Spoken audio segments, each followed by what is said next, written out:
Está claro que la inteligencia artificial ha despertado mucho debate, muchas preguntas y mucha curiosidad. Hemos escuchado en esta mesa pasada hablar de riesgos y también de beneficios de la inteligencia artificial. La inteligencia artificial puede brindarnos enormes oportunidades para afrontar algunos de nuestros problemas sociales. Quienes defienden esa visión optimista de la IA advierten también que para ello será necesario cambiar el enfoque actual, basado en la automatización, a otro que persiga la mejora de la productividad. Sobre tecnología, empleo y clases medias van a reflexionar David Autor, profesor del Departamento de Economía en el Instituto de Tecnología de Massachusetts, y José Juan Ruiz, presidente del Real Instituto Elcano. Muchas gracias. Es un placer estar aquí un año más. Muchas gracias a Amancio por la invitación. Gracias, Carmen. Es un placer estar aquí. Bueno, tenemos, espero, un panel estupendo con David. Explicaré en 3 minutos quién es David. Él va a hacer una breve presentación durante unos 20 minutos y después tendremos comentarios y preguntas sobre el contenido de la presentación. David, como se ha dicho, es catedrático de Economía en el MIT, es psicólogo y tiene un doctorado por la Universidad de Harvard. Solo quiero subrayar algunos hechos interesantes que él va a dirigir en su charla de hoy.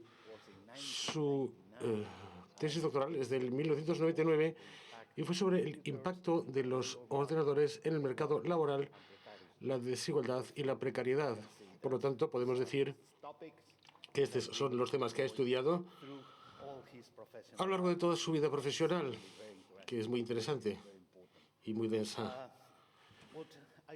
Lo que voy a intentar dar son 3 directrices, 3 puntos acerca de qué ha hecho David en los últimos 25 años de su carrera profesional, y tomaré un artículo muy reciente, un artículo que él publicó este verano de 2024, en el que recupera un antiguo artículo que había escrito sobre el choque chino y su manera de afectar a la fragmentación en la sociedad americana. Lo que ha hecho David últimamente es intentar ver cómo 10 años o 20 años después del inicio de la apertura de Estados Unidos hacia la competencia de China, con China participando en la Organización Mundial del Comercio, ¿qué ha sucedido? Y lo que ha sucedido es que los aranceles que imponía Trump para intentar desincentivar las exportaciones de China a los Estados Unidos no han podido restaurar ni compensar las pérdidas que han tenido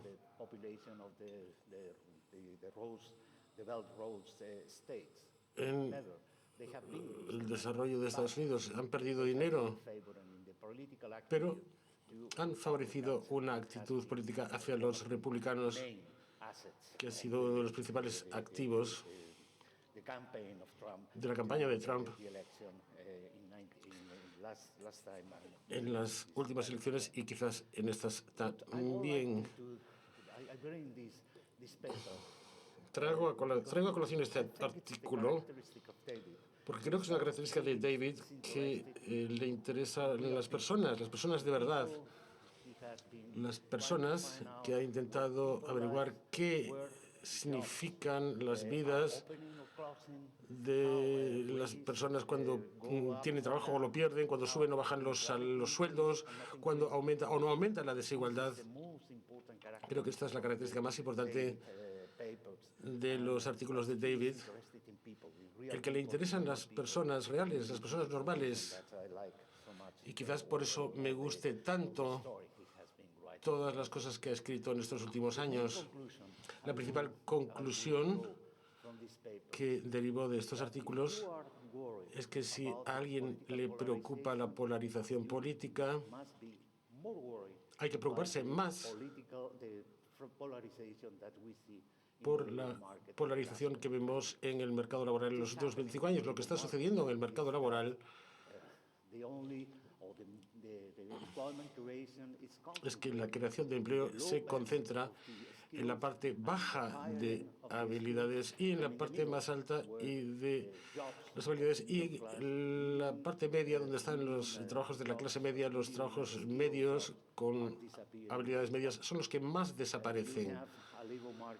Hay un mercado laboral que está totalmente fragmentado. Esto tiene implicaciones enormes para la estabilidad de nuestras democracias, de nuestros niveles de vida. Si no hay trabajo para la clase media, es muy difícil mantener un sistema democrático. Creo que esto para mí es lo más importante mensaje que David ha estado proponiendo en sus escritos.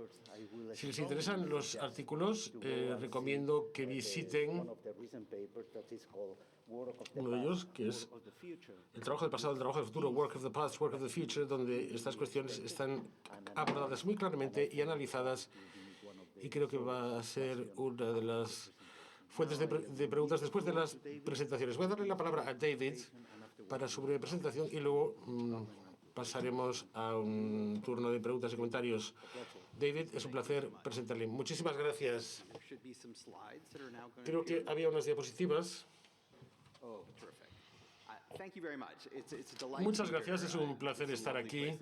Es un sitio precioso, el evento maravilloso, y un placer de estar aquí con mi compañero Agustín Rayo, que es el decano. Bueno, yo estoy también en el MIT, junto con otros compañeros que ha mencionado Agustín. Bueno, si hablamos del conocimiento experto, la inteligencia artificial y el trabajo del futuro, voy a empezar con una pregunta. ¿Qué diferencia hay entre estos dos trabajos, controlador de tráfico aéreo y guardia de tráfico? Es decir, pues es evitar choques entre aviones o choques entre coches. Y sin embargo, los controladores de tráfico aéreo cobran 4 veces más que un guardia de tráfico. Y no porque un guardia de tráfico no sea valioso socialmente. Si tuviésemos que gastar $130.000 al año para que nuestros hijos no sean atropellados cuando van a la escuela, lo haríamos. La diferencia está en el conocimiento experto. Para ser un guardia de tráfico en Estados Unidos no hace falta una certificación importante. Cualquier persona con físico necesario lo puede hacer. Pero para ser controlador aéreo son años de educación y miles de horas de prácticas. O sea que una forma de decirlo es que si de repente tuviésemos escasez de guardias de tráfico, podríamos hacer que los controladores aéreos hiciesen su labor. Pero si de repente no tenemos controladores aéreos, no podemos hacer que los guardias de tráfico hagan ese trabajo. Con lo cual, el conocimiento experto es crítico. Voy a definir los términos. El conocimiento experto significa el conocimiento o competencia de hacer alguna tarea específica. Pues cocinar pan o hacer una app o reparar un cacharro. Pero no todo el conocimiento experto es valioso económicamente. Para que sea valioso tiene que tener dos características. Una, la cosa que permite tiene que ser en sí viable, es decir, tiene que ser ciencias de datos y no trucos de cartas. Y además tiene que ser escaso, por si todo el mundo es un experto, nadie es un experto. Con lo cual, el conocimiento experto, la pericia, es una frontera siempre en desplazamiento del conocimiento. ¿Por qué importa? Bueno, la razón por la que importa es porque en el trabajo experto se paga mucho. Por ejemplo, quien trabaja en hostelería, guardias de tráfico, conductores de autobuses, algunos profesores. Bueno, son trabajos de vida y muerte, y sin embargo se les paga poco porque no requieren grandes niveles de certificación o de formación, y por eso tenemos que cuidar el conocimiento experto. Esto me lleva a un punto muy importante. Podrán ustedes pensar que en los países más ricos del mundo, que tienen tanto capital, tanta tecnología, tanta infraestructura, que el trabajo sería una parte mínima en esos países, porque hay tanta maquinaria. Pero la verdad es que lo opuesto es lo cierto. En Estados Unidos, 6 de cada 10 dólares del PIB son de trabajo. La media mundial es de 54% y en partes de África del Norte es por debajo del 44%, con lo cual uno de los logros más sorprendentes de la modernidad es que, aunque hayamos creado todas estas tecnologías, han hecho que el conocimiento experto sea más valioso, nos ha hecho más indispensables, o dicho de otra manera, nos hemos hecho más indispensables. Por lo tanto, la tecnología a menudo no se utiliza porque la mano de obra es tan barata. Pensemos en lo siguiente, por ejemplo, tenemos una mujer joven que está haciendo un tapiz a la antigua en 2021 y hombres que están extrayendo cobalto en la República Democrática del Congo sin respirador, sin mascarilla, ni casco, ni picos, porque hay máquinas que hacen todo esto y sin embargo la respuesta es que es tan barata la mano de obra que no parece que valga la pena automatizarlos. Así que queremos realmente un mundo donde la mano de obra sea valiosa, donde el conocimiento experto sea valioso. Estamos llegando a una era en la que la naturaleza y demanda del conocimiento experto está cambiando, y de esto voy a hablar el resto de mi charla. La era de la inteligencia artificial tiene la posibilidad tanto de aumentar el conocimiento experto o también de desplazar a los expertos. Ambas cosas van a ocurrir, pero hablemos de los diferentes escenarios. ¿Qué aspecto tienen? Básicamente, lo que hace que la inteligencia artificial sea diferente a la tecnología que conocemos. Los computadores que hemos usado en los últimos 40, 50 años, sí, ha pasado todo tanto tiempo, son máquinas que siguen unas normas. No piensan en soluciones novedosas para los problemas, no tienen una mejor idea, no encuentran un atajo. Siguen una serie de pasos, de normas, de procedimientos que se pueden codificar en software y hacerse de forma repetitiva. Son básicamente, están siguiendo unas reglas predictivas. Pero realmente el conocimiento humano es inducción, es aprendizaje por experiencia, por hacer. Porque muchas cosas que hacemos antes no sabemos cómo hacerlas. No conocemos las normas. Por ejemplo, un chiste divertido, o para montar una bicicleta, o incluso limpiar una habitación y ver qué es basura y qué son cosas que tenemos que guardar en el armario. Esto lo entendemos de forma tácita, pero no explícita. Lo que hace que la inteligencia artificial sea diferente de la computación anterior es que también puede aprender con tareas, puede inducir e inferir el conocimiento de ejemplos, de patrones, aprende de forma inductiva, tal y como hacen las personas. Bueno, parecido, no digo que sea idéntico. Y esto nos permite hacer cosas que antes eran totalmente fuera del ámbito de la computación. Puede aprender de información desestructurada, puede hacer cosas que parecen ser creativas, hechas por humanos, por ejemplo, estas ilustraciones. Puede descubrir e inventar. El ejemplo que se ha dado recientemente de AlphaGo y otros. Bueno, ¿esto qué significa para la mano de obra, para el trabajo, para los trabajadores y trabajadoras? Para mí, voy a decir que la inteligencia artificial son máquinas que nos dicen qué hacer o nos dan sugerencias y nos rodean.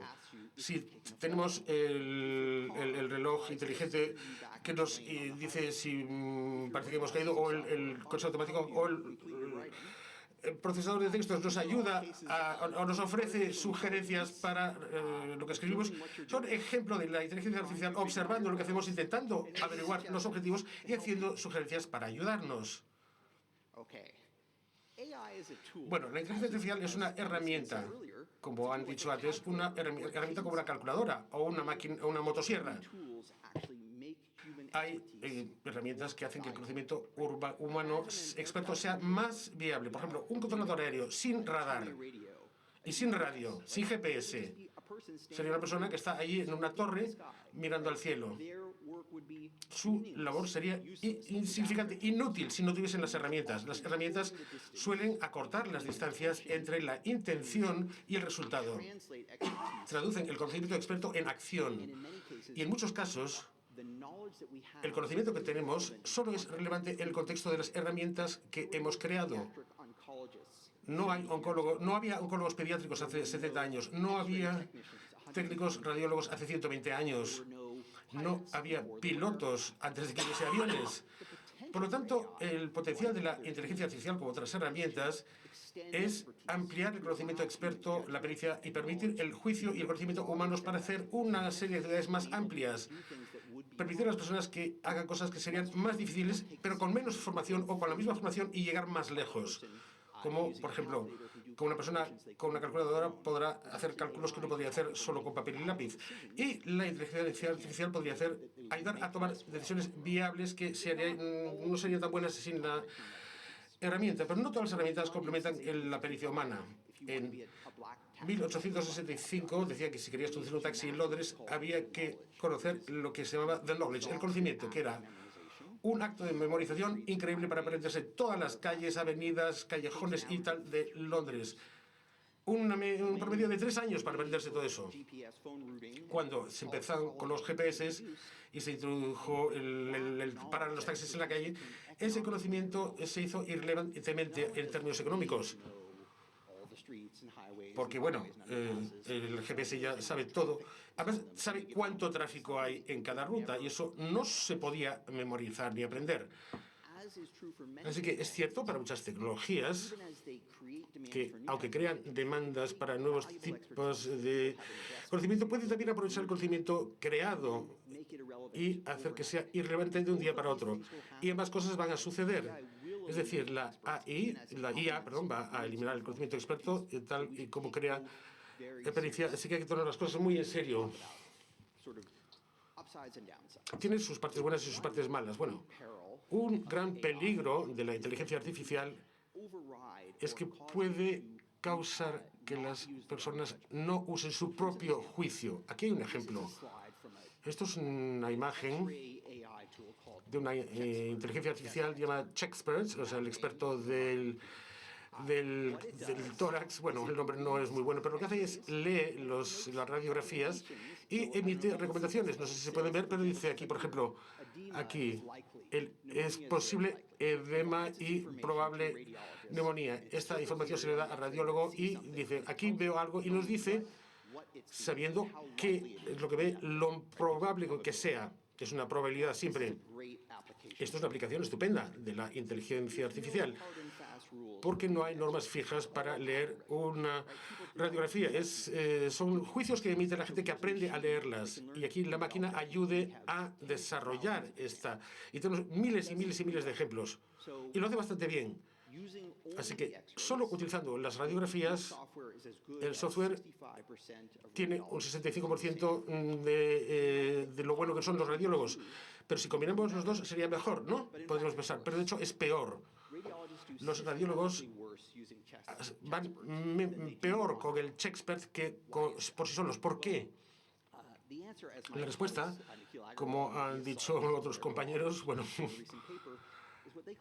la respuesta es lo que se llama la incertidumbre correlacionada. El software y el médico están viendo la misma información. Por lo tanto, si el médico tiene incertidumbre, es muy probable que también lo tenga el software. Y si el médico tiene confianza, probablemente el software también tendrá confianza. ¿Qué pasa en estos casos? Bueno, cuando el médico tiene incertidumbre y el software también, el médico va a diferir en el software. Pero si el doctor tiene incertidumbre y la radiografía también, el software, el doctor va a hacer que su juicio está por encima. Parece que en promedio es una buena decisión, pero si hay incertidumbre, la gente suele tener un juicio más extrapolado de los ejemplos. Pero por otra parte, si es un caso muy claro, el software ha visto más rayos X que un médico verá en 10 o 100 vidas. No significa que no se puede equivocar, pero al menos el médico preguntarle al software por qué está tan seguro de que está equivocado. No es culpa de la inteligencia artificial, es el desafío en su diseño. Es un desafío trabajar con máquinas opacas, como os he dicho antes. Si hacemos un cálculo en Excel y llegamos al final de la hoja de cálculo y vemos un número, no nos preocupamos si Excel está alucinando. Si insertamos la fórmula correcta, obtenemos el número correcto. Pero esto no es cierto con la inteligencia artificial. Es tan incierta, está adivinando igual que adivinamos nosotros. Así que hay que navegar en esa incertidumbre y esto requiere el juicio. La gente que utiliza esta herramienta, si no tiene la capacidad de raciocinio, de saber cuándo basarse y cuándo no basarse, tiene que aprender y eliminar el prejuicio. Es una herramienta muy difícil de usar. Es un problema y un desafío que nos enfrentaremos en las décadas venideras. Es cómo diseñar los interfaces que pueden conectar las personas y la inteligencia artificial para maximizar la fuerza de ambos. Porque no se puede utilizar para todos, porque si no los resultados pueden ser pésimos. Bueno, ahora voy a hablar un poco de la parte buena, el aumentar el potencial humano del conocimiento experto. Voy a dar un ejemplo, hay muchos. Es un artículo de algunos alumnos Sheketnoy y Whitney, publicado en 2023, hicieron un experimento con ChatGPT. Voy a explicar lo que hicieron. Contrataron una serie de escritores y escritoras profesionales en una plataforma online y les dieron dos tareas. Una era escribir algo de marketing y la otra tarea, hacer un pequeño informe. Cada tarea lleva una media hora. La primera tarea, todo el mundo utilizó sus herramientas normales, Google, un procesador de texto, lo que sea. Para la segunda tarea, la mitad se les ofreció el chat GPT 3,5, que poca gente había usado entonces, diciendo, pueden utilizar esto si quieren. Entonces, ¿qué sucedió? A ver si puedo señalarlo. Creo que sí. Bueno, en el primer, aquí tenemos la cantidad de tiempo que les llevó. Así que en la primera tarea la gente le llevó una media hora y para la segunda tarea, fíjense que el tiempo dedicado por gente que utilizó la herramienta se acortó un 40%, los 18 minutos fueron más rápidamente. Esto no es sorpresa. La segunda cosa que hicieron es contratar otro conjunto de licenciados para evaluar el resultado, la calidad, diciendo precisión, creatividad, etcétera. Y la calidad estimada de la labor de las personas que usaron la herramienta era casi medio punto de deviación estándar mayor, o sea, una gran diferencia. Es decir, fueron más rápidos y además el resultado en promedio era mejor. Pero lo más interesante del resultado está aquí. Si nos fijamos en la relación entre las personas y su rendimiento en la primera tarea y en la segunda, aquí la gente que no usó ChatGPT, pues vemos que hay una gradiente bastante pendiente, si se iba bien al principio. Pero los que usaron ChatGPT no tiene tanta gradiente o tanta pendiente. Es decir, los menos efectivos pues se quedaron en la mediana comparado con las personas que no utilizaron la herramienta para la segunda ronda. Es decir, tenía este nivel de ajustar hacia arriba. Es decir, las personas que eran buenas las hicieron mejores, pero las personas que eran muy buenas les ahorró tiempo, pero no las hizo mejores o más efectivas. Es una tecnología inusual. Hay tecnologías que amplifican las diferencias entre las capacidades de las personas y esta pareció que las comprimía, es decir, que los que tenían algún conocimiento relevante los hacía más efectivos. Y dejemos claro, escribir es difícil, no todo el mundo es bueno, y algo que hace que la gente sea más efectiva, pues si lo hay, es valioso. Es una herramienta que podríamos utilizar. Pero voy a decir que hemos visto esto en varios ejemplos.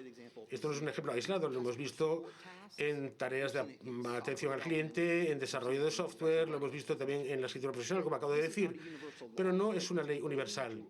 Es demasiado pronto para decir cuál es la tendencia central de la inteligencia artificial en el trabajo. ¿Será desplazamiento de trabajos? ¿Será aplicación de los superstars, donde los mejores serán mejorísimos? ¿O habrá una dilución del conocimiento experto, donde las cosas que eran valiosas ahora se convierten en bienes de consumo? Antes, conducir era una tarea experta. Saber cómo cambiar las marchas, esto era una tarea de expertos. Económicamente, puede ahora todo el mundo hacerlo, ya no es una cosa de expertos. Este es el potencial. A lo mejor se preguntan ustedes, bueno, estoy hablando del conocimiento experto, ¿qué pasa con el fin del trabajo? No nos debería preocuparnos que se acabe el trabajo, no hablemos de la calidad, sino de la cantidad. Si nos preocupa eso, estamos con buena compañía. Tenemos un amigo, entre comillas, Elon Musk, que dice, llegará un tiempo donde no hace falta ningún trabajo. Y Jeffrey Hinton, que desarrolló redes neuronales, que es la base de la inteligencia artificial, dice, búscate un trabajo como fontanero. Es decir, uno dice, donde todo el mundo es un fontanero o nadie tiene trabajo. No es así como muy prometedor el futuro. Bueno, voy a explicar dos razones por las que creo que esto no es correcto. La primera razón es muy directa. No nos quedamos sin trabajo, nos quedamos sin trabajadores y trabajadoras. España tendrá una reducción del 35% de su población en edad activa en 2060. No significa que el país vaya a tener menos población, porque habrá mucha gente mayor que estará cobrando su pensión y esperará que la cuiden y que le den recursos, y necesitará que haya personas productivas para que eso sea factible. Y esto se aplica a cualquier país rico. Quiero insistir que la escasez es artificial. En el sur global estarían encantados de venir aquí y hacer estos trabajos. O sea que esto no tiene por qué ser la manera de que sea, pero desgraciadamente creo que las rutas de inmigración no van a cambiar dramáticamente. Esta es la situación en la que estaremos. Y entonces vemos que la escasez laboral sucederá en todo el mundo industrializado. La gente pensó durante la pandemia que habría años y décadas de recesión en las que no habría trabajo suficiente, y ha ocurrido todo lo contrario. A mí no me preocupa el fin del trabajo, me preocupa qué conocimiento experto será necesario y si estos trabajos serán más de controlador aéreo o más de guardia de tráfico. Un mundo donde la gente está controlando el tráfico aéreo o son médicos, abogados, es mejor que un mundo donde la gente está haciendo cosas mundanas porque no se les valora el trabajo. Estamos más cerca de la gente que trabaja en las minas o utilizando aquellos telares medievales. Pero voy a explicar la segunda razón que creo que es más fundamental, y es esta. La innovación con más consecuencia no siempre automatiza el trabajo. La automatización simplemente hace lo mismo de siempre, mejor y de una forma más barata y más rápida. Vale, muy bien. Pero la innovación más consecuencial va más allá del dominio de la capacidad humana, de las cosas que podemos hacer como humanos. Cuando se inventó el vuelo mecánico, no se automatizó la forma en la que se volaba. Simplemente no volábamos. O el microscopio electrónico de escaneo, pues no podíamos ver las partículas subatómicas sin este aparato. Si fuésemos a la Grecia antigua y automatizásemos todo lo que hacían los antiguos griegos, no estaría España como ahora. Tendríamos Grecia antigua, pero sin caballos. No habría vuelos, no habría electricidad, no habría telecomunicaciones, no habría penicilina. Estas cosas no son automatizaciones, son ampliaciones del conocimiento humano. Si pensamos en cómo puede ser consecuente la inteligencia artificial, nos debemos preguntar lo siguiente. Primero, ¿la utilizaremos para empoderar y aumentar el conocimiento experto o la usaremos para devaluar el conocimiento experto y desplazar a los trabajadores? Ambas cosas pueden pasar. Es una tecnología muy maleable. Hay muchas formas de usarla. China, por ejemplo, es muy efectiva en el uso de la inteligencia artificial para vigilar a su población y para una censura en tiempo real. Y es un logro tecnológico que no hubiese sido posible sin la inteligencia artificial. Sin embargo, eso es una opción que no es intrínseca de la inteligencia artificial, es la opción de cómo utilizarla. Se puede utilizar también para muchas otras cosas, que también está haciendo China. Se puede utilizar para hacer que la atención médica sea más efectiva y menos cara y se amplíe a todo el mundo. Se podría hacer que la educación fuese más inmersiva, menos cara, más accesible. Se puede hacer que las personas que hacen reparaciones de gran mantenimiento, darle mejores herramientas para resolver grandes problemas. Es una opción el cómo utilicemos la tecnología. Y voy a dramatizarlo un poco más. A principios de los años 40 del siglo pasado, la humanidad controló la fisión nuclear. Esto tiene un par de usos buenos. En Corea del Norte tienen un arsenal increíble de armas nucleares, pero no tienen ninguna capacidad de generar energía nuclear. Japón, que es el único país contra el cual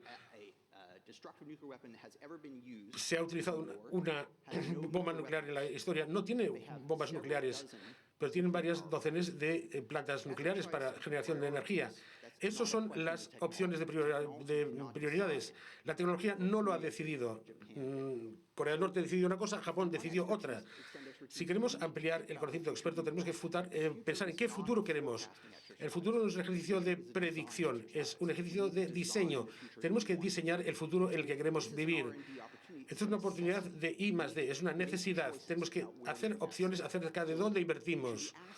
Tenemos que preguntarnos cómo podemos hacer que los gobiernos, como que la industria, como los sindicatos, como todo el mundo puede conformar el futuro del trabajo. Voy a concluir con un ejemplo. Mi máquina de lavar ropa, mi lavadora, que se llama Whirlpool, tiene una aplicación que me permite iniciar el centrifugado desde cualquier parte del mundo. Y esta lavadora tiene más capacidad de procesamiento que tenía lo que llevó el Apolo a la Luna. Esto es tecnología de día de hoy. Aunque yo empiece con el centrifugado desde España, sigo teniendo que volver a casa a sacar y colgar la ropa.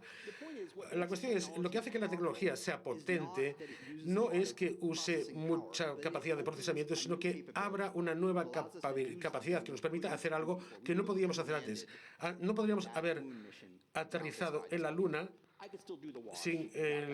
Bueno, yo hago la colada sin utilizar la app, pero bueno, pensemos en cómo podemos utilizar la inteligencia artificial en el futuro. Más allá de replicar las capacidades humanas, tenemos que buscar cómo llegar a la Luna. Ahí es donde está el gran juego. Muchas gracias por su atención.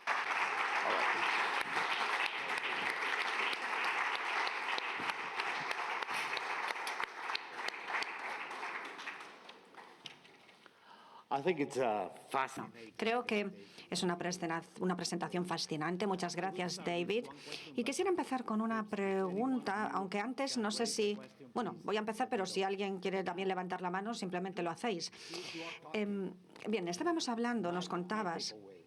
Bueno, lo que yo saco de lo que nos has presentado es que el futuro de la inteligencia artificial no tiene que ver simplemente con la calidad en cuanto a suministrar nueva tecnología, sino también de la demanda.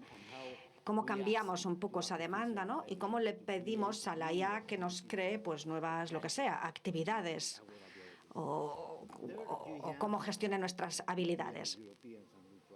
Bueno, somos europeos y siempre pensamos un poco de esta manera. Siempre pensamos un poco en cómo crear esto. Nosotros siempre tenemos ante la mesa el sector privado, el público, y hay ciertos trabajos, ciertas categorías que a mí me parece que van a estar en mejor posición a la hora de democratizar la utilización de la IA. La salud, la educación, todo lo que tiene que ver con la formación. Muchas de ellas están aquí, en Europa y en España, están bajo regulación o control del sector público.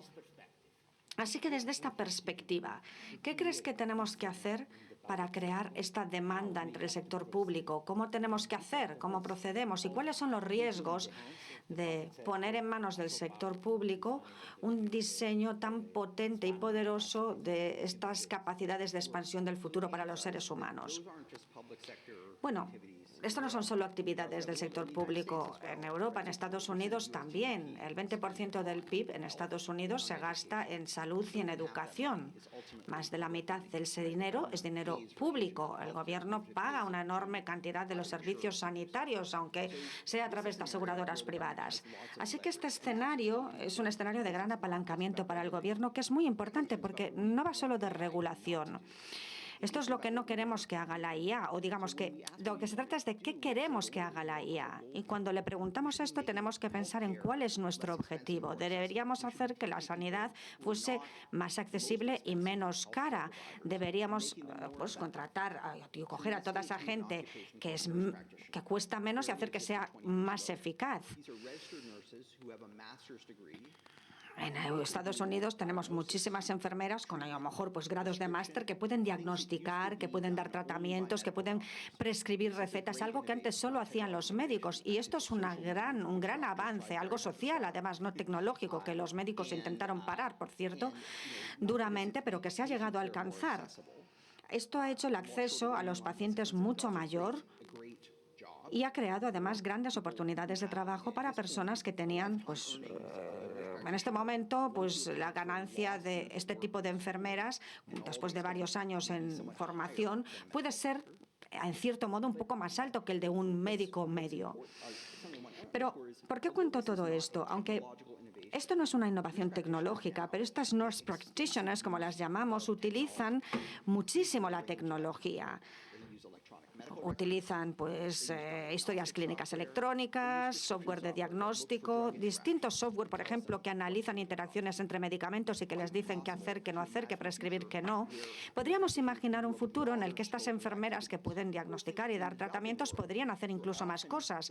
En el mundo en desarrollo, pues a los profesionales del sector médico, pues muchas veces su gran ayuda podría ser este tipo de enfermera. Queremos que las herramientas que tengan sean mejores. Y esta inversión pública no significa que el sector público lo tenga que desarrollar, pero esa inversión pública puede guiar a esa tecnología y cómo se va a utilizar pues, en medicina, en educación, en lo que sea. Es un reto de I+D, pero los gobiernos han guiado la I+D en exploración espacial, en el desarrollo de todo lo que tiene que ver con cuestiones industriales, circuitos, semiconductores. en la salud en sí misma. Son la principal agencia de investigación en Estados Unidos fuera de la militar. Es el Instituto Nacional de Salud el principal. Así que esta yo la veo como una oportunidad para el sector público, aunque por cierto requiere liderazgo, inversión y experimentación. Bueno, me parece increíblemente importante todo esto, y nos lleva un poco también atrás hacia lo que hablabas de, crear empleo, pues por ejemplo, en actividades con más o menos cualificación, ¿no? Las más cualificadas, las menos cualificadas, y un poco ese centro vacío, ¿no? Esa desaparición de esos empleos de la clase media, digamos. Podemos trasladar a personas de lugares menos cualificados a puestos más medio cualificados gracias a la tecnología. Esperamos, es lo esperable.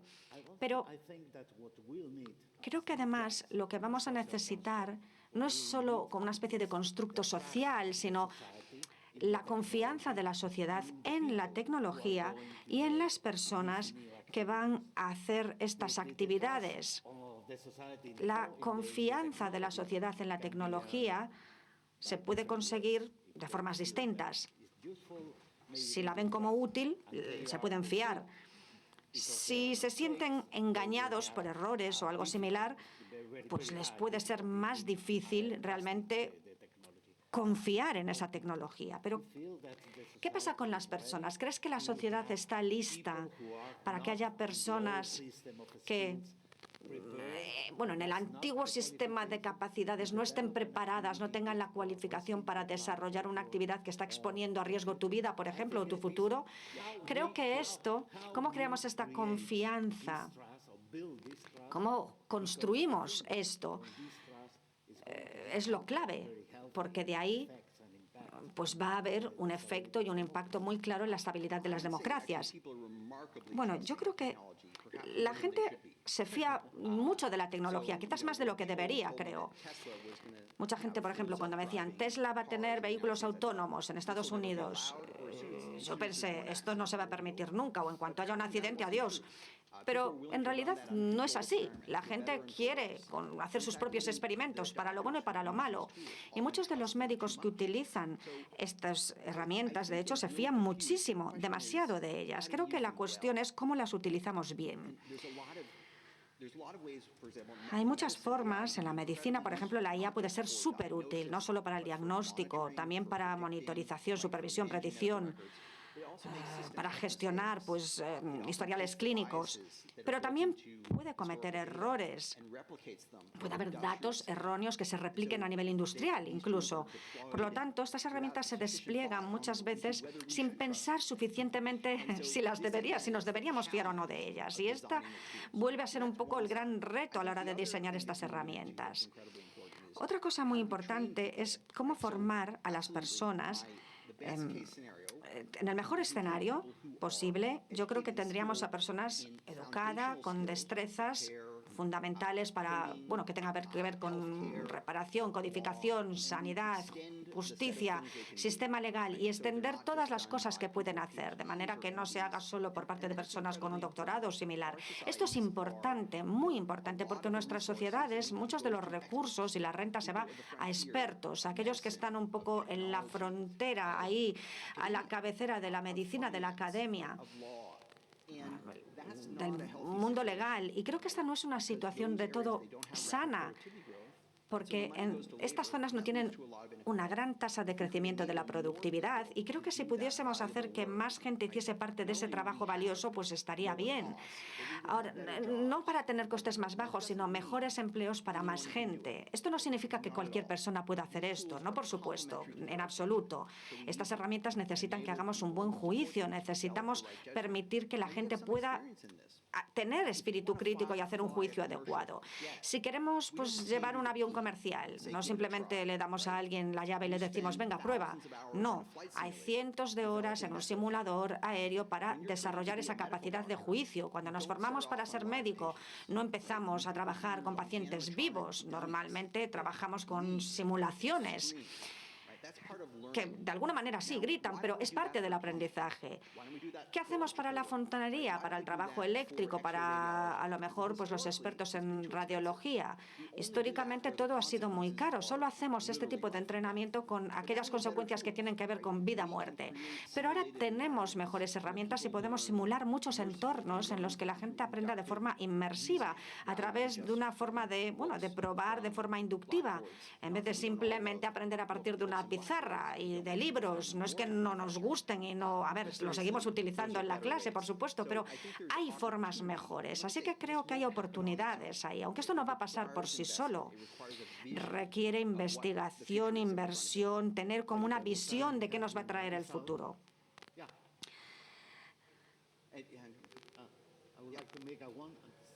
Bueno, hay varias preguntas. Una, dos, si hay una tercera. Creo que hemos empezado un poquito tarde, así que nos pueden dar un poco de tiempo extra. Bueno, dos puntos rápidos sobre la automatización como objetivo o no. Hemos automatizado muchos trabajos desde ya hace años. Nos podemos preguntar cuándo se van a automatizar los nuestros y decimos, bueno, va, eso nada, ya vendrá.